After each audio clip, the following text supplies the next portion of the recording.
నమస్తే, welcome to Ayushman భవ. Tonsils అడినైట్స్ అంటే ఏంటి? పిల్లలు గొంతు నొప్పితో పాటు ఆహారాన్ని మింగడంలో ఇబ్బంది పడుతున్నారా? గురకతో పాటు నిద్రలేని సమస్యతో బాధపడుతున్నారా?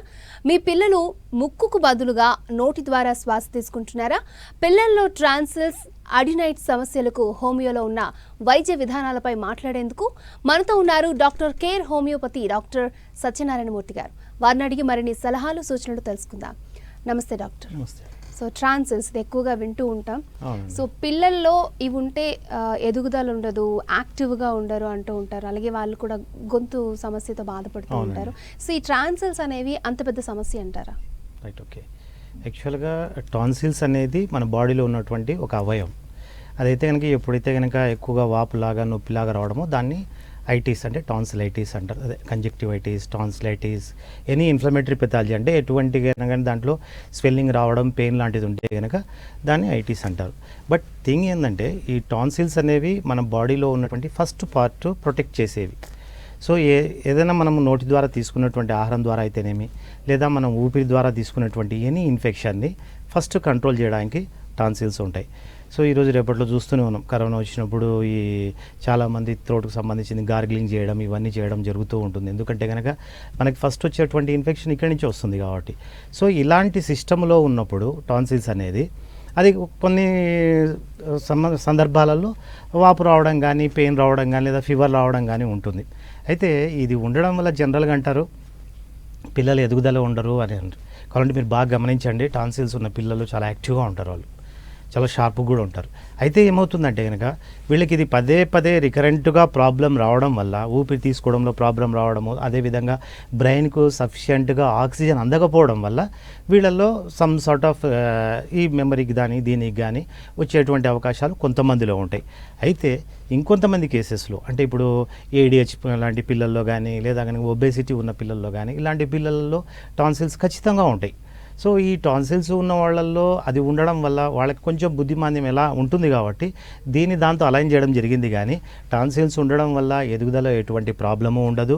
పదే పదే వచ్చేటువంటి టాన్సిలైటిస్ వల్ల ఫ్యూచర్లో ఎటువంటి ప్రాబ్లము ఉండదండి. ఓకే అండి, ఫస్ట్ కాల్ ఉన్నారు సరిత గారు విజయవాడ నుంచి. సరిత గారు చెప్పండి, మీ సమస్య ఏంటో. మనతో పాటు డాక్టర్ ఉన్నారు, మాట్లాడండి. Good morning doctor. Good morning అండి, సరిత గారు చెప్పండి. మా పాపకి ఒక 1 month బ్యాక్ ఎడ్నోయిడ్స్ అని చెప్పారండి. కొంచెం ముక్కు స్మెల్ వస్తుందని చెప్పి హాస్పిటల్ తీసుకుని వెళ్ళాము. ఓకే. తీసుకొని వెళ్తే అక్కడ డాక్టర్ అన్నారు ఎడ్నోయిడ్స్ అమ్మా అని చెప్పారు, ఎక్స్రే తీసి. ఓకే. అది అప్పుడు అన్నారు కొంచెం చేపించేసుకుంటే మంచిది ఆపరేషన్ అని చెప్పి అంటున్నారు. ఓకే.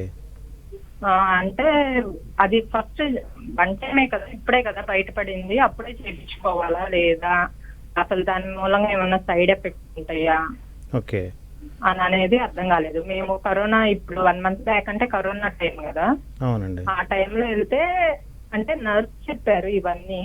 డాక్టర్ గారు ఓన్లీ చెక్ చేసి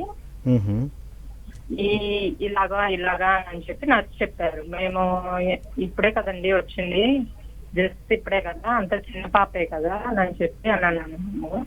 జస్ట్ 4 years ఉంటాయి పాపకి. వెయిట్ వచ్చేసి 15 kgs మాత్రమే ఉంది పాప. ఓకే. నేను అంటే నర్స్ అన్నారు 12 kgs అబోవ్ ఉన్నప్పటి నుంచి ఆపరేషన్ చేయొచ్చండి అని చెప్పారు. ఓకే. అది ఆపరేషన్ చేయాలా కంపల్సరీగా, లేకపోతే ఇలాగా నార్మల్ గా మెడిసిన్స్ కి అలాగేమన్నా తగ్గిపోతుందా అని. రైట్ అండి, సత్య గారు మీకు వచ్చినటువంటి ఈ డౌట్ మీకే కాదండి చాలామందికి వస్తుంది. ఆల్మోస్ట్ ఆల్ ఇప్పుడు 90% ఆఫ్ పిల్లలలో టాన్సిలైటిస్ అండ్ అడినైటిస్ వచ్చేటువంటి అవకాశాలు చాలా మెండుగా ఉన్నాయి. సో అందరికి ఇదే వెళ్తారు పిల్లలు కాబట్టి. ఈరోజు రేపట్లో పిల్లలు అందరు కేరింగ్ అనేది చాలా ఎక్కువగా ఉంది. సో పిల్లలు వెంటనే ఏదైనా ఎఫెక్టెడ్ అయితే కనుక వెంటనే డాక్టర్ దగ్గరికి వెళ్ళడం జరుగుతూ ఉంటుంది. సో అలాంటి వాటిలో ఇది. అయితే ఏమవుతుందంటే కొంతమందిలో ఫ్రీక్వెంట్గా ఇదే ట్రబుల్ రావడం జరుగుతూ ఉంటుంది. అంటే కనుక వాళ్ళు బ్యాడ్ బ్రీత్ అన్నారు, మీరు బ్యాడ్ బ్రీత్ తీసుకోవడం కానీ, లేకపోతే కనుక ఊపిరి తీసుకోవడంలో ప్రాబ్లం ఉండడం కానీ, ఫ్రీక్వెంట్ ఫీవర్స్, స్కూల్ పోవాలంటే కష్టము, సోర్ థ్రోట్, తీసుకోవాలంటే మింగాలంటే ప్రాబ్లం, ఇవన్నీ ఉంటాయి. సో ఇలా ఫ్రీక్వెంట్గా రావడం వల్ల వాళ్ళు కూడా ఒక రకమైనటువంటి ఫ్రస్ట్రేషన్లో ఉంటారు. ముఖ్యంగా చెప్పొచ్చేది ఏంటంటే ఈ టాన్సిల్స్ కానీ అడినైటిస్ కానీ చిన్నప్పుడు అంటే బిలో 7 years లోపల మనకున్నటువంటి ఒక ఇమ్యూనిటీ సిస్టమ్ సో అందుకనే మన త్రోట్లో ఏదైనా తీసుకోవడం కానీ తినడం కానీ లేకపోతే శ్వాస తీసుకోవడంలో కానీ ఇది ఇన్ఫ్లమేషన్ రావడం జరుగుతుంది. ఒక చిన్న క్వశ్చన్ వేస్తాను, ఇప్పుడు ఇవి ఎప్పుడైతే మనకి ఇమ్యూనిటీ ఇచ్చేవి ఇవి మీరు తీసేయాలనేటువంటి ఆలోచన డాక్టర్ గారు చెప్పారనుకోండి, ఆలోచన ఇది ఎలా ఉంటుందంటే కనుక మన ఇంటి ముందు ఉన్నటువంటి గేటు మనకు ఒక రక్ష లాంటిది. సో ఈ టాన్సిలైటిస్ కానీ అడినైటిస్ కానీ సేమ్ బాడీలో ఎస్పెషల్లీ పిల్లలలో ఇమ్యూనిటీ సిస్టానికి చాలా కరెక్ట్గా ఉంటాయి. సో మీరు ఎప్పుడైతే ఆ గేట్ తీసేస్తారో ఇంటి ముందు గొడ్డు గాదం అన్నీ వచ్చేటువంటి అవకాశాలు ఉంటాయి, దొంగలు పడే అవకాశాలు కూడా ఉంటాయి. అలానే ఇవి తీసేస్తే నెక్స్ట్ కాంప్లికేషన్స్ ఏముంటాయి, డైరెక్ట్గా లోపలికి లంగ్స్లోకి ఇన్ఫెక్షన్ పోయేటువంటి అవకాశాలు ఉంటాయి. సో ఇవి ఫస్ట్లో ఉండి మనం ఆపు చేయడం వల్ల మనం అలర్ట్ అవుతున్నాం కాబట్టి దానికి సరైనటువంటి ట్రీట్మెంట్ తీసుకోవడం వల్ల లోపలికి పోలేకపోతున్నాయి. ఇవి లేవనుకోండి డైరెక్ట్గా లోపల పోయేటువంటి అవకాశాలు ఉంటాయి. కాబట్టి పిల్లలలో ఇట్లాంటి టాన్సిలైటిస్ కానీ టాన్సిలెక్టమీ కానీ అడినైటెక్టమీ కానీ ఎటువంటి పరిస్థితులలో నాట్ అడ్వైజబుల్. చాలామంది పిల్లలకి సొంత ఇమ్యూనిటీ పెరుగుతుంది, కొంచెం డైట్ హ్యాబిట్స్ మంచిగా చేసుకుంటే బాగానే ఉంటుంది. ఇలాంటి పరిస్థితులు ఉన్న వాళ్ళల్లో ఎవరైతే కనుక ఆపరేషన్ వెళ్ళాలనేటువంటి థాట్ ఉన్నారో వాళ్ళకి చాలా చక్కగా ఉన్నాయి హోమియోపతి మెడిసిన్స్. 2 అడ్వాంటేజెస్ హోమియోపతిలో, ఎందుకంటే మనం ఇచ్చేటువంటి మెడిసిన్స్ వాళ్ళ తత్వానికి సంబంధించింది కాబట్టి దీంట్లో యాంటీబయాటిక్స్ ఉండవు, స్టిరాయిడ్స్ ఉండవు. రెండో పాయింట్ ఏంటంటే కనుక మెడిసిన్ వేసుకోవాలంటే కూడా చాలా కరెక్ట్గా ఉంటుంది వాళ్ళకి. మీరు ఇచ్చేటువంటి మిగతా మెడిసిన్స్ అంటే మిగతా సిస్టంలో ఇచ్చేటువంటి మెడిసిన్స్ చేదుగా అవి ఉంటాయి, మన స్వీట్గా ఉంటాయి. నాకు చిన్నప్పుడు చాలామంది పిల్లలు కూడా స్వీట్ పిల్స్ డాక్టర్ అని పేరు కూడా పెట్టారు, చాలామంది పిల్లలు వచ్చేవాళ్ళు. సో ఇలాంటి పిల్లలలో వాడుకునే విధానం చాలా బాగుంటుంది. థర్డ్ మోస్ట్ థింగ్ ఏంటంటే పిల్లల్లో న్యాచురల్గా చాలా ఇమ్యూనిటీ ఉంటుందండి. జస్ట్ మనం ఏం చేయాలంటే బూస్ట్ చేయాలి. అది మీరు చూసే ఉంటారు, ఈరోజు రేపట్లో కరోనా అన్నారు, బట్ పిల్లలకి చాలా తక్కువ మందికి వచ్చింది. ఎందుకు తెలుసా, న్యాచురల్లీ దే హ్యావ్. అయితే మనం ఒక 10 years తర్వాత ఈ టాన్సిల్స్ అనేవి కొంతమందిలో ఆటోమేటిక్గా తగ్గిపోతాయి. నెక్స్ట్ లెవెల్ ఆఫ్ ఇమ్యూనిటీ అనేది మనలో డిఫరెంట్గా పెరుగుతుంటుంది. సో అప్పటిదాకా ఉన్నటువంటి ఇమ్యూనిటీ సిస్టమ్ని కరెక్షన్ లేకపోతే దాన్ని కొంచెం కరెక్షన్ చేసుకొని ముందుకెళ్ళడం శ్రేయస్కరం. కానీ సర్జరీ ఎటువంటి పరిస్థితులు నాట్ అడ్వైజబుల్ అండి. కాంప్లికేషన్స్ చెప్పాను మీకు ఇంతకుముందు. ఓకే అండి. నెక్స్ట్ కాలర్ అక్షయ్ కుమార్ గారు వరంగల్ నుంచి. అక్షయ్ కుమార్ గారు చెప్పండి మీ సమస్య ఏంటో. సార్ మా బాబు ఇప్పుడు 10 అయ్యి 11 years ఉంటాయండి. ఓకే. అయితే ముక్కుతోని కాకుండా ఈ నోటితోని శ్వాస తీసుకుంటాడండి. అవునండి. ఎక్కువ శాతం ముక్కుతోని కాకుండా నోటితోనే శ్వాస తీసుకుంటాడు. ఓకే. అట్లా అది బరువు ఎంత ఉంటాడండి బాబు? 50, 45, 50 అట్లా ఉంటాడు. 11 years అండి. 11 years. అదే రోహిత్ అయ్యారా ఇవన్నీ వస్తాను తీరు వస్తాను ఇట్లా. Okay right. అదే ఇప్పుడు దీంట్లో ఈ అడినైటిస్లో కానీ టాన్సిలైటిస్ కానీ, టాన్సిలైటిస్ వెరీ ఈజీ అండి. ఎనీ డాక్టర్ దగ్గరికి మీరు వెళ్తే కనుక జస్ట్ థ్రోట్ ఓపెన్ చేసి టార్చ్ పెట్టి చూసేస్తే తెలిసిపోతుంది లోపల ఎలా ఉన్నాయి, స్వెల్లింగ్ ఏముంది, ఎలా ఉంది అనేది. అడినైటిస్ మాత్రం లోపల ఉంటాయి కాబట్టి, అంటే మనకు ఫ్లోర్ ఆఫ్ ది దీంట్లో ఉంటుంది, స్మాత్ పెలెట్ అంటారు అనమాట, స్మూత్ పెలెట్ అంటారు, అక్కడ ఉంటుంది కాబట్టి అక్కడ చూడడం కొంచెం కష్టం అవుతుంది. సపరేట్ ఇన్స్ట్రుమెంట్ పెట్టడమా లేకపోతే ఎక్స్రే తీయడం వల్ల జరుగుతూ ఉంటుంది. సో ఇవి ఏమైతాయంటే మనం ఇంతకుముందే చెప్పుకున్నాం, మనకు శ్వాస తీసుకోవడంలో తర్వాత మింగడంలో ఇవి దగ్గరగా ఉంటాయి. సో అటువంటి పరిస్థితులు ఏమైతాయంటే అవి స్వెల్లింగ్గా ఉన్నప్పుడు రాత్రి పడుకున్నప్పుడు నోట్తో తీసుకోవడం జరుగుతూ ఉంటుంది. వాళ్ళు మామూలు టైంలో కూడా శ్వాస తీసుకున్నప్పుడు వీజింగ్ లాగా హిజ్ లాగా సౌండ్ వస్తూ ఉంటుంది. దీన్ని బట్టి గమనిస్తూ ఉండవచ్చు. సో ఈ అప్నియా అంటారు, అంటే వీళ్ళు ఇది ఉండడం వల్ల రాత్రిపూట ఏమవుతుందంటే ఫ్రీక్వెంట్గా స్లీప్ డిస్టర్బెన్స్ అవుతూ ఉంటుంది. సో దీనికి మీరేం కంగారు లేదండి. మీరు దగ్గరలో ఉన్నటువంటి డాక్టర్ కేర్ హోమియోపతిని సంప్రదిస్తే చాలా చక్కటి మెడిసిన్స్ ఉన్నాయి, ఎటువంటి ఆపరేషన్ లేదు, ఏం లేదు. మీకు వితిన్ 45 daysలో ఎక్సలెంట్ రిజల్ట్ ఉంటుంది. 1 year ఓపిక్గా వాడగలిగితే కంప్లీట్లీ క్యూర్ అండి. టాన్సిలైటిస్ ఫ్రీక్వెంట్గా వచ్చేటువంటి ఎపిసోడ్స్ తగ్గించుకోవచ్చు అండి. ఓకే. నెక్స్ట్ కాలర్ అంజలి గారు ఆసిఫాబాద్ నుంచి. అంజలి గారు చెప్పండి మీ సమస్య ఏంటో. మనతో పాటు డాక్టర్ ఉన్నారు, మాట్లాడండి. అంజలి గారు టీవీ చూస్తూ మాట్లాడొద్దండి, కాల్ కట్ అయిపోతుంది. చెప్పండి మీ సమస్య ఏంటో. Okay, good afternoon madam. మనతో పాటు డాక్టర్ ఉన్నారు, మాట్లాడండి. హలో, చెప్పండి. Good afternoon madam. చెప్పండి మీ సమస్య ఏంటో చెప్పండి. అది నాకు నోస్ తో కాకుండా మౌత్ తో ఆక్సిజన్ వెళ్తుందండి, దానికోసం డాక్టర్ గారిని అడుగుదామని. Right, okay. అదేనండి, ఇప్పుడు మీకు నోటరీ ద్వారా కాకుండా అది ఎట్లయితే మనకు నోస్ ద్వారా తీసుకోవాల్సి వస్తుందో మీరు తీసుకోలేకపోతున్నారు. సో ఇవి 3-4 రీజన్స్ ఉంటాయి. ఒకటి ఏంటంటే అడినైటిస్ అండ్ టాన్సిలైటిస్ అన్నాం. ఇన్ సమ్ కేసెస్లో క్రానిక్ సైనసైటిస్ ఉన్న వాళ్ళల్లో కూడా నోస్ బ్లాక్ రావడం వల్ల వాళ్ళు మౌత్ ద్వారా తీసుకోవడం జరుగుతూ ఉంటుంది. సో మీరు ఇది వెరీ సింపుల్, అంటే చాలా మోస్ట్ ఆఫ్ ది కేసెస్లో మనం చూసాం ఇట్లాంటి కాంప్లికేషన్స్ ఉంటూ ఉంటాయి. బట్ గ్రోనప్ అడల్ట్స్లో జనరల్గా ఈ బ్రీత్ అనేది వాళ్ళు ముక్కుతో తీసుకోలేకపోవడం అనేది జనరల్గా సైనసైటిస్ టాన్సిలైటిస్లో కనపడుతూ ఉంటుంది. సో మీరు ఏజ్ ఏం కదా అనేది మనకు కొంచెం ఐడియా లేకుండా పోతుంది. బట్ మాట్లాడాలంటే మీరు అబోవ్ అడల్ట్ లెవెల్లోనే ఉంటారు, 15 years పైన ఉండిండొచ్చు. సో మీరు ఏంటంటే కనుక మోస్ట్లీ సైనస్ ప్రాబ్లం ఉంటుంది. బట్ ఈ కారణం ఏదన్నా కానివ్వండి, సో అక్కడ ఉన్నటువంటి ప్రాబ్లం ఏంటనేది డాక్టర్ అసెస్ చేయగలుగుతారు. మీరు దగ్గరలో ఉన్నటువంటి డాక్టర్ కేర్ను సంప్రదిస్తే కనుక మీ టోటలిటీ ఆఫ్ ది సిమ్టమ్స్ అంటే మీకు ఉన్నటువంటి లక్షణాలన్నీ తీసుకొని దాని మెడిసిన్ ఇవ్వడం జరుగుతుంటుంది. కంప్లీట్గా క్యూర్ అవుతుందండి. దీని గురించి పెద్దగా ప్యానిక్ కావాల్సిన అవసరం ఏం లేదండి. Okay, next caller Anant Kumar garu Eluru నుంచి. అనంత్ కుమార్ గారు చెప్పండి మీ సమస్య ఏంటో. మేడం, మా అబ్బాయికి 7 సంవత్సరాలు అండి. ఓకే, ఆడు సింహం తిన్నాడు మేడం. సింహం తిన్నాడు. దానివల్ల ఏంటంటే గొంతు తినేటప్పుడు ఏమైనా పొద్దున పూట బాయిల్ ఎక్కువ అయి తిన్నప్పుడు గొంతు దిగట్లేదండి. ఓకే, దానివల్ల ఏమో అని మాకు అనుమానం. మరి అది కొద్దిగా ఇబ్బంది పడుతున్నాడు. దానికోసమే అడుగుదాం కాల్ చేశాను. రైట్. ఓకే అండి. ఇది ఇటువంటి అడినాయిడ్స్ కానీ టాన్సిలైటిస్ కానీ ఉన్న పిల్లల్లో ఏమవుతుందంటే కనుక అక్కడ వాపు ఉంటుంది కాబట్టి వాళ్ళు సాలిడ్స్ ఒకటేసారి తీసుకోవడం కష్టం అవుతూ ఉంటుంది.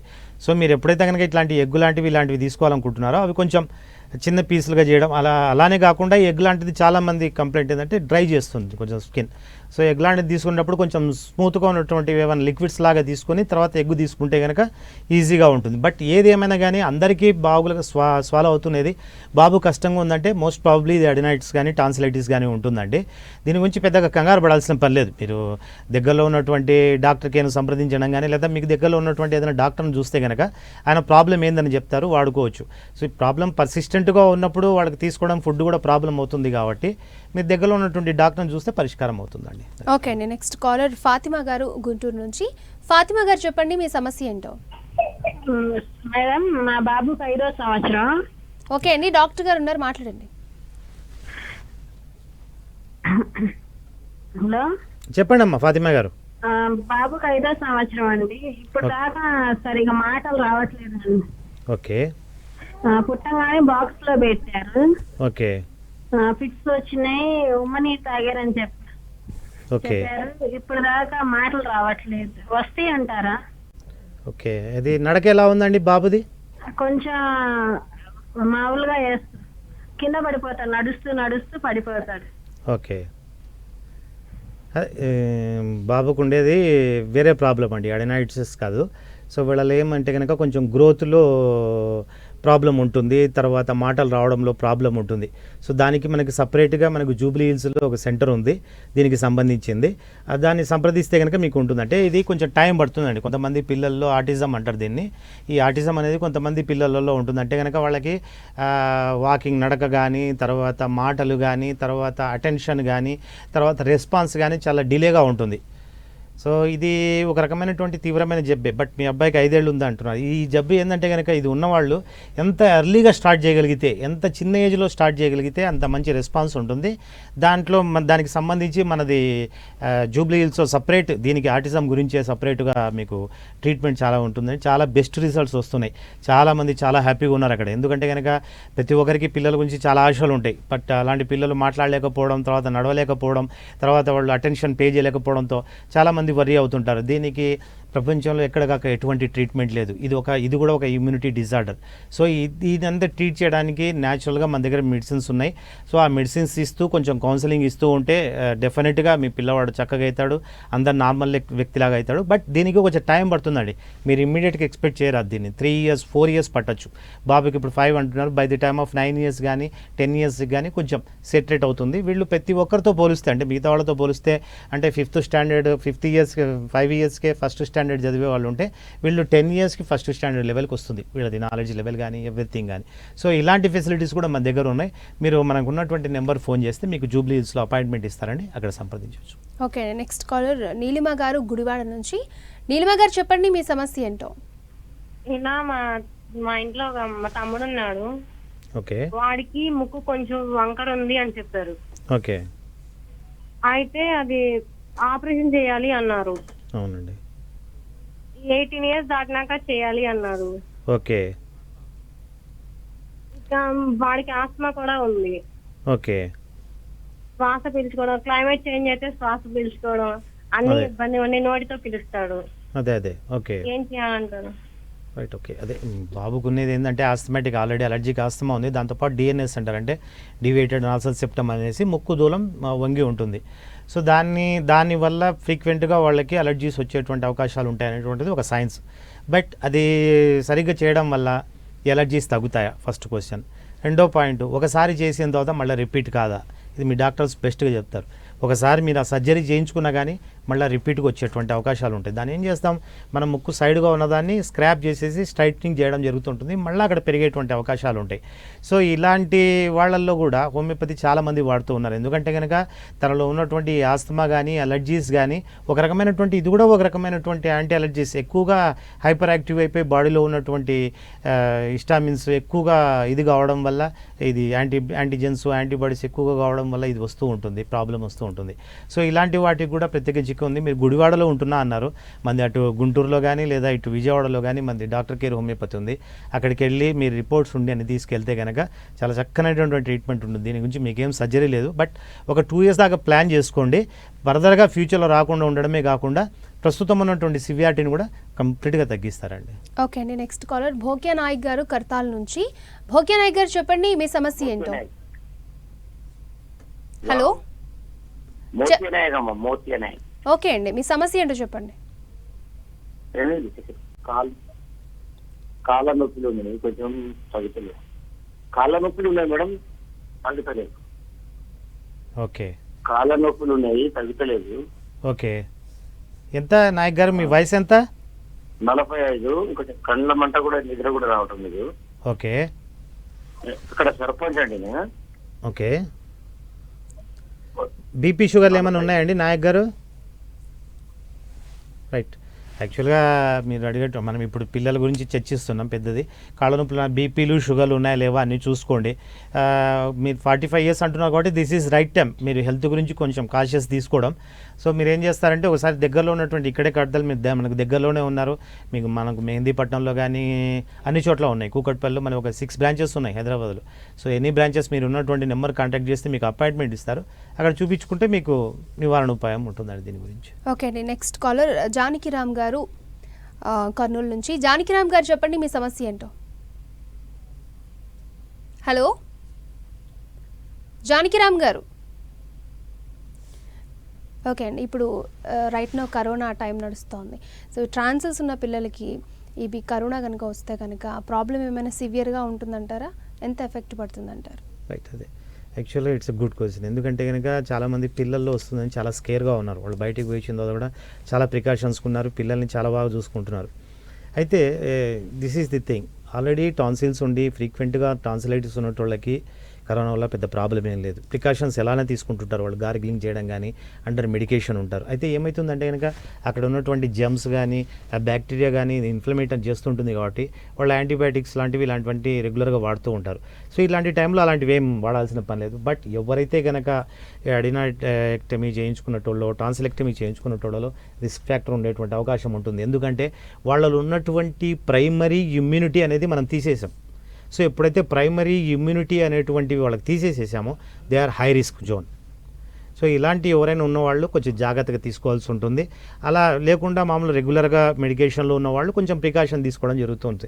సో ఇలాంటి వాళ్ళ కోసమే మనం ఏం చేసామంటే కనుక హోమియోపతిలో ఇమ్యూనిటీ బూస్టర్స్ అని చెప్పి, ఎవరైతే కనుక ఇమ్యూనిటీ ఉంటుందో, ఇమ్యూనిటీ తక్కువగా ఉంటుందో, ఈవెన్ డయాబెటిక్ పేషెంట్స్ అయినివ్వండి, టాన్సిలెక్టమీ కానివ్వండి చేసుకున్న వాళ్ళలో కానివ్వండి, ఇతరత్ర పేషెంట్స్లలో సో మన ఇమ్యూనిటీ బూస్టర్స్ వాడడం వల్ల చాలా ఎక్సలెంట్ రిజల్ట్స్ ఉన్నాయి. ఈరోజు రేపట్లో మన దగ్గరికి చాలామంది ఆస్థమాటిక్ పేషెంట్లు, చాలామంది సైనసైటిస్ పేషెంట్లు రెగ్యులర్గా వస్తూ ఉన్నారు.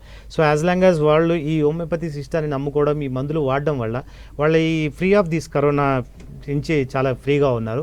సో ఇలాంటి అవకాశాన్ని మీరు ఉపయోగించుకోవచ్చు. ఎస్పెషల్లీ పిల్లల గురించి కేర్ తీసుకుంటున్నారు కాబట్టి మీరు ఇమ్మీడియట్గా దగ్గరలో ఉన్నటువంటి డాక్టర్ కేర్ను సంప్రదిస్తే ఆ మెడిసిన్ మీకు ఇస్తారు. చక్కగా 3 months వాడుకున్నారంటే ఈ ప్రాబ్లం నుంచి మీరు బయటపడవచ్చు. ఓకే అండి, నెక్స్ట్ కాలర్ సుబ్రహ్మణ్యం గారు విజయవాడ నుంచి. సుబ్రహ్మణ్యం గారు చెప్పండి మీ సమస్య ఏంటో. అంతపాటు డాక్టర్ గారు ఉన్నారు, మాట్లాడండి. హలో చెప్పండి సుబ్రహ్మణ్యం గారు. చెస్ట్ లో నాకు చిన్న స్టోన్ లా వచ్చిందండి. ఫస్ట్ అంటే గడ్డలా అనిపిస్తుంది చిన్నగా. ఓకే. ఆ తర్వాత అది కొంచెం పెరిగి పెద్ద గోళీ అంత సైజ్ అయింది సార్. ఓకే. అది దానికి హోమియోపతి మెడిసిన్ వాడాను sir. Okay. Green colour tablets ఇచ్చారు, విటమిన్ E. ఓకే. తగ్గుతాయి అన్నారు, తగ్గలేదు సార్. అది ఏమన్నారు ఆ చెస్ట్లో ఉన్నటువంటి గ్రోత్ని ఏమన్నారు? అంటే అదేమనలేదు కానీ హార్మోన్స్ ప్రాబ్లం అమ్మా అని అన్నారు సార్ మమ్మీ. ఓకే అదేదో మెడిసిన్ ఇచ్చేస్తారు, వాడికి తగ్గలేదు. ఏదో ఆయింట్మెంట్ కూడా ఒకటి ఇచ్చారు, ఓకే వాటికి ఏం తగ్గలేదు సార్ అసలు. Right right. స్మోకింగ్ ఏమైనా హ్యాబిట్ ఉందా మీకు? లేదు సార్. లేదు కదా, రైట్ ఓకే. అది మీరు చెప్తున్నది కొంచెం డిఫరెన్షియల్గా ఉంది, వెరీ స్పెసిఫిక్గా లేదు పలాంది అనేది. బట్ ఇది ఒకటి ఏంటంటే కనుక హోమియోపతి సిస్టంలో ప్రాబ్లం ఏదన్నా కానివ్వండి, మనం ఎప్పుడు కూడా రోగాన్ని ట్రీట్ చేయం, మనం రోగిని ట్రీట్ చేస్తాం. సో ఇటువంటి పరిస్థితులలో మనం ఎక్స్టర్నల్గా చాలా తక్కువగా వాడుకుంటామండి, ఎందుకంటే మీకు ఉన్నటువంటి ప్రాబ్లము లోపల నుంచి క్యూర్ కావాలి కాబట్టి. అది విటమిన్ ఈ అనేది కొంచెం సరే, it is a supplement, but supplement అనేది దాని వదమే ఏంటంటే కనుక అది సహాయకమే కానీ నివారణ కాదు. సో ఇలాంటి విషయాలలో మీరు ఏం చేస్తారంటే దగ్గరలో ఉన్నటువంటి డాక్టర్కి హోమియోపతిని సంప్రదించండి, దానికి సరైనటువంటి ట్రీట్మెంట్ ఉంటుందండి. ఓకే, నెక్స్ట్ కాలర్ ప్రకాష్ గారు విజయవాడ నుంచి. ప్రకాష్ గారు చెప్పండి మీ సమస్య ఏంటో. మీ సమస్య ఏంటో చెప్పండి, మనతో డాక్టర్ గారు ఉన్నారు, మాట్లాడండి. ఓకే అండి, గుడ్ మార్నింగ్ అండి. చెప్పండి ప్రకాష్ గారు. సార్ ఇప్పుడు మా బాబు ఇప్పుడు 12 వీక్స్ అండి బాబుకి. ఓకే 12 వీక్స్ అయితే ముక్కుతోటి గాలి తీసుకోవడం కొంచెం ఇబ్బందిగా ఫీల్ అవుతున్నాడండి. ఓకే శ్వాస తీసుకోవడం కొంచెం ఇబ్బందిగా ఉంటుంది ముక్కుతోటి. ఓకే నోటితో తీసుకుంటూ ఉంటాడు, ఎక్కడన్నా కొంచెం ఏదైనా పని చేసినా చిన్న పని చేసినా కొంచెం ఆయాసపడినట్లుగా అనిపిస్తూ ఉంటుంది సార్. ఓకే రాత్రులు కొంచెం ఎక్కువగా ఇబ్బంది పడుతూ ఉంటారు సార్ ముక్కుతోటి శ్వాస తీసుకోవడం. అవును అంటే కంటిన్యూగా ఆవిరి పడుతూ ఉంటాం, నైట్ ఎక్సర్సైజ్ ఆవిరి పట్టడం చేస్తూ ఉంటాం. ఓకే అయినా కూడా అది అంటే మా డౌట్ ఏంటంటే ముక్కులో ఏమన్నా ఏదైనా కండ లాంటిది ఏమన్నా పెరుగుతుందో ఏంటి అనేది మా డౌట్ సార్. కొంచెం అది కొంచెం క్లారిఫై చేస్తారని చెప్పి. రైట్. బాబుకి 11-12 ఇయర్స్ ఉన్నారు కాబట్టి ఈరోజు రేపట్లో పిల్లలు సైనస్ కూడా వచ్చేటువంటి ప్రాబ్లం ఉంది. బట్ ఈ అడినైటిస్ ఉన్నప్పుడు సైనసైటిస్ ఉన్నాయా లేదా అనేది డాక్టర్ డిసైడ్ చేస్తాడండి. బట్ షూర్గా అడినైటిస్ అయితే ఉన్నాయి. బాబుకి అయితే ఇన్ఫ్లమేటరీ పెథాలజీ అంటే కొంచెం లావ్ అయి ఉంటాయి, అలానే సైనస్ ప్రాబ్లం కూడా ఉండేటువంటి అవకాశం ఉంది. అందుకనే తను అప్నియా రాత్రిపూట బ్రీత్ తీసుకోవడం చాలా కష్టంగా ఉంటుంది. ఇలాంటివి ఏమైనా మెంతాల్ కంటెంట్స్ విక్స్ కానీ వేపరపు కానీ ఇంకా అమృతాంజన్ ఇలాంటివి వాడినప్పుడు కొంచెం ఈజీగా ఉంటుంది కాబట్టి ఇదిగా ఉంటుంది. సో ఇలాంటివి మీరు ఎంతకాలం పడుతూ ఉంటారు, శాశ్వత పరిష్కారం కాదు. సో దీని పరిష్కారం కావాలంటే కనుక మీరు డాక్టర్ని సంప్రదిస్తే దాన్ని డిసైడ్ చేస్తారు మీకు ఏది ఉంది ఏం కథ అనేది. అండ్ పిల్లలలో హోమియోపతి వైద్య విధానం చాలా చక్కగా పనిచేస్తుంది, ఎందుకంటే మనం ఇంతవరకు చెప్పుకున్నాం పిల్లల్లో చాలా యాక్టివ్గా ఉంటుంది, ఇమ్యూనిటీ చాలా అక్యురేట్గా ఉంటుంది. అందుకని చూడండి చిన్నపిల్లలకి దెబ్బలు తగ్గితే ఇమ్యూనిటీగా తగ్గిపోతాయి. సో వాళ్ళ అంటే ఇమ్యూనిటీ చాలా ఎక్కువగా ఉంటుంది చిన్నపిల్లలలో.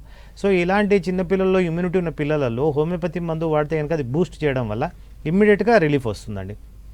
సో మీరు ఇంత ట్రబుల్ పడి ప్రతిరోజు దాని గురించి ఏదో ఒక తాత్కాలిక ఉపశమనం పొందే కంటే కూడా శాశ్వత నివారణ పొందాలంటే దగ్గరలో ఉన్నటువంటి డాక్టర్కి సంప్రదించండి, దానికి సరైనటువంటి చికిత్సా విధానం ఉంటుందండి. ఓకే అండి, శ్రీనివాస్ గారు సిద్దిపేట నుంచి. శ్రీనివాస్ గారు చెప్పండి మీ సమస్య ఏంటో. హలో శ్రీనివాస్ గారు. ఓకే అండి, సో ట్రాన్సిల్స్ అనగానే ముందుగా మనం చిన్నపిల్లల్లోనే చూస్తూ ఉంటాం, అసలు ఏజ్ పిల్లల వరకు వస్తూ ఉంటుంది, ఏజ్ వరకు ఇది ఆగిపోతుంది అంటారు. రైట్ ఓకే, మోస్ట్లీ ఇది 7 years 8 years దాకానే ఉంటుందండి, 9 years మ్యాక్సిమం, బిలో 10 years అనుకోవచ్చు. బట్ ఇన్ సమ్ కేసెస్లో even if it is 16-17 years, in some cases 45 years కూడా చూస్తాం. అంటే కొంత ఒబెసిటీ కానీ థైరాయిడ్ కానీ ఇట్లాంటి కమిటెంట్గా ఏమన్నా ఉన్న వాళ్ళల్లో కూడా ఉండేటువంటి అవకాశాలు ఉంటాయి. But that is the rare.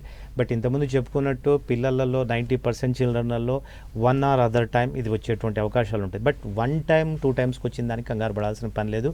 అది కూడా పిల్లలలో వస్తుంది కాబట్టి ఇమ్మీడియట్గా వాళ్ళకి ఇమ్యూనిటీ తగ్గిపోతుంది. బట్ రికరెంట్గా ఉన్న వాళ్ళలోనే ప్రాబ్లం అనుకోవచ్చు. సో దీనికి ఏజ్ గ్యాప్ అనేది ఏం లేకపోయినా కానీ మోస్ట్లీ 10 years లోపలనే కనపడుతుంది. 10 years అబోవ్ అనేది చాలా రేర్ అండి, ఓన్లీ 10%. కాంప్లికేషన్స్ ఉంటాయంటారా దీంట్లో? రైట్, అదే ఈ టాన్సిల్స్ ఉండడం వల్ల కాంప్లికేషన్స్ అంటూ ఏమీ ఉండదండి. బట్ రికరెంట్గా రావడం అనేది ఎనీ ప్రాబ్లం మనకు రికరెంట్గా ఉన్నప్పుడు అది ఏదైనా కానివ్వండి దాని ముందు ప్రోగ్రెస్ అనేది ప్రాబ్లంగా ఉంటుంది. సే ఫర్ ఎగ్జాంపుల్ పిల్లలోనే ఉందనుకోండి, రికరెంట్గా టాన్సిలైటిస్ అడినైటిస్ ఉంటే కనుక వాళ్ళకి జ్వరం లాగా రావడం, స్కూల్కి పోలేకపోవడం, తర్వాత వాళ్ళు డైట్ తీసుకోవడంలో ప్రాబ్లం రావడం, ఇవన్నీ కొంచెం గ్రోత్ అంటే regular day to day growth ఉన్న దాంట్లో కొంచెం ప్రాబ్లమాటిక్గానే ఉంటుంది డెఫినెట్గా. సో అలా కాకుండా దాన్ని ట్రీట్మెంట్ విధానం తీసుకోగలిగితే కనుక చక్కగా ఉంటుంది. బట్ లిమిటెడ్ ఉంటుంది. But over the period of టైంలో అంటే ఎటువంటి ట్రీట్మెంట్ ఏ సిస్టంలో కూడా ఎటువంటి ట్రీట్మెంట్ తీసుకోకుండా లాంగ్ టైంలో ఉంటే కనుక కొన్ని ప్రాబ్లమ్స్ వచ్చేటువంటి అవకాశాలు ఉంటాయండి. రైట్. ఈ ట్రాన్సిల్స్లో అడినైట్స్లో ఆపరేషన్కి ఎక్కువ సజెస్ట్ చేస్తూ ఉంటారు, అది ఎంతవరకు కరెక్ట్ అంటారు? రైట్. అదే మనం ఇంతకుముందు చెప్పుకున్నట్టు ఇవి ప్రైమరీ ప్రొటెక్షన్ థింగ్స్. ఈ ప్రైమరీ ప్రొటెక్షన్ని సర్జరీ చేసుకోవడం అనేది కొంచెం అవివేకమే అని చెప్పుకోవచ్చు. ఎందుకంటే దాన్ని మనం బేర్ చేసుకోగలగాలి. ఇంకోటి ఏంటంటే కనుక మన సిస్టంలో మనకి ఉన్నటువంటి ఇమ్యూనిటీ అప్పట్లో ఉన్నటువంటి ట్రబుల్స్ని ఒక ఏజ్ వచ్చిన తర్వాత తగ్గిస్తూ ఉంటుంది, నెక్స్ట్ లెవెల్కి తీసుకెళ్తుంది. సో అప్పుడు ఈ టాన్సిల్స్ అనేవి తగ్గిపోతూ ఉంటాయి. సో ఇలాంటి చిన్న చిన్న విషయాలకి టాన్సిల్ తీసేసి అంటే ఈరోజు రేపట్లో అందరూ తల్లిదండ్రులు పేరెంట్స్ ఏంటంటే క్విక్గా మనకి కావాలి, without any effort. We pay money, children will get good education, good rank రావాలి. సో వాళ్ళ మీద మనం టైం స్పెండ్ చేయడం, మనీ స్పెండ్ చేయడం, అంటే మనీ అయితే స్పెండ్ చేయగలుగుతాం కానీ టైం స్పెండ్ చేయలేకపోతున్నాం. అలానే ఏదన్నా ఒక విషయం వస్తే కనుక క్విక్గా కావాలి. క్విక్ అనేది ఇప్పుడు జనాలలో బాగా తొందరగా వచ్చేసింది. బట్ ప్రతి దానికి ఒక టైం ఉంటుంది. మీరు దానికి ఎంత క్విక్గా చేసుకున్నా కానీ రిజల్ట్ పర్మనెంట్ కాదు. So it has to take its own. అలానే ఇప్పుడు ఆపరేషన్ చేయించేద్దాం, ఈ తలకాయ నొప్పి పోతుంది, అలా కాదు. సో వాళ్ళలో కొంచెం వాళ్ళ సొంతంగా ఇమ్యూనిటీ పెంచేటువంటి అవకాశాలు చేయాలి. బాడీ ఒక సిస్టమ్ తెలుసుకోండి. ఎనీ బాడీలో మనకు వచ్చేటువంటి జబ్బులు మన ఇమ్యూనిటీ పవర్ వల్ల వస్తాయి. అంటే ఏమవుతుంది, మనకు బయటకు అలర్ట్నెస్ వస్తుంది, ఫీవర్ వస్తుంది. ఫీవర్ వస్తే ఏమవుతుంది, లోపల జెమ్సో బ్యాక్టీరియా వచ్చినాయి కాబట్టి నేను ఫీవర్ అనే దాన్ని వచ్చాను, నువ్వు చూసుకో, అలర్ట్ ఉండు అనేటువంటిది ఇది ఒక మనకు అలర్ట్నెస్. సో ఇలా అలర్ట్నెస్ని మనం తీసుకొని దాన్ని ఎందువల్ల వచ్చింది అనేది చూసుకొని దాన్ని నివారణ ప్రాయం చూసుకోవాలి. అంతేగాని కంప్లీట్గా ఆ భాగాన్ని తీసేస్తానంటే పర్మనెంట్ సొల్యూషన్ కాదండి. సో ఇవి very good for children. So కిళ్ళల్లో ఉన్నటువంటి ప్రైమరీ దీన్ని ఎప్పుడు కూడా తీసేయద్దండి. అడ్వైస్ ఏం కాదు. వాళ్ళకి చక్కగా హోమియోపతిలో మెడిసిన్స్ ఉన్నాయి. 1 year వాడితే కనుక పిల్లలకి, నాకు చాలా బాధ వేస్తుంది పిల్లల్ని చూస్తే, ఇది వస్తే ఐస్ క్రీమ్ తినద్దు అంటారు, చాక్లెట్ తినంటున్నారు. పిల్లలు కాకుండా ఎవరు ఇష్టపడతారండి చాక్లెట్లు, ఐస్ క్రీమ్? సో వాళ్ళ హ్యాపీనెస్ మనం తీసేస్తున్నాం. అలా ఏం లేదు. చక్కగా హోమియోపతి మందులు వాడుకోండి. 1 year, 1.5 year టైం ఇవ్వండి. You can have any number of chocolates and ice cream, no worry. Okay, thank you sir. పిల్లల్లో వచ్చే ట్రాన్సిల్స్ గురించి చాలా చక్కటి సలహాలు సూచనలు ఇచ్చారు కాలర్స్ అందరికీ. Thank you. రైట్. రైట్, చూసారు కదండి, ఇది ఈనాటి మన ఆయుష్మాన్ భవ. చూస్తూనే ఉండండి 10 TV.